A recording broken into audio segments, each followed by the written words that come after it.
ಕೆಲಸದ ಅವಧಿ ದಿನಕ್ಕೆ 9 ಗಂಟೆ ಇದೆ. ಆದರೆ ಇನ್ನು ಕೆಲವೇ ದಿನಗಳಲ್ಲಿ ಕೆಲಸದ ಅವಧಿ 10 ಗಂಟೆಗೆ ಹೆಚ್ಚಳವಾಗಲಿದೆಯಂತೆ.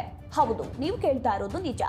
ಕಾರ್ಮಿಕರ ಕೆಲಸದ ಅವಧಿಯ ಗರಿಷ್ಠ ಮಿತಿಯನ್ನ ದಿನಕ್ಕೆ 9 ರಿಂದ 10 ಗಂಟೆಗೆ ಹೆಚ್ಚಿಸಲು ರಾಜ್ಯ ಸರ್ಕಾರ ಮುಂದಾಗಿದೆ. ಕರ್ನಾಟಕ ಅಂಗಡಿಗಳು ಮತ್ತು ವಾಣಿಜ್ಯ ಸಂಸ್ಥೆಗಳ ಕಾಯ್ದೆಯ 1961ರ ಸೆಕ್ಷನ್ 7ರ ಪ್ರಕಾರ ಕೆಲಸದ ಅವಧಿ ದಿನಕ್ಕೆ 9 ಗಂಟೆಯನ್ನ ಮೀರಿರಬಾರದು ಮತ್ತು ಗರಿಷ್ಠ ಹೆಚ್ಚುವರಿ ಅವಧಿ ಅಂದ್ರೆ ಓಟಿ ಅವಧಿ 10 ಗಂಟೆಗಳನ್ನ ಮೀರಿರಬಾರದು.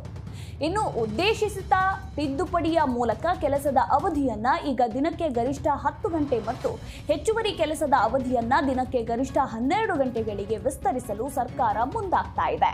ಆ ಮೂಲಕ 3 ತಿಂಗಳಲ್ಲಿ ಹೆಚ್ಚುವರಿ ಕೆಲಸದ ಗರಿಷ್ಠ ಮಿತಿಯು 50 ರಿಂದ 144 ಗಂಟೆಗೆ ಹೆಚ್ಚಳ ಆಗಲಿದೆ.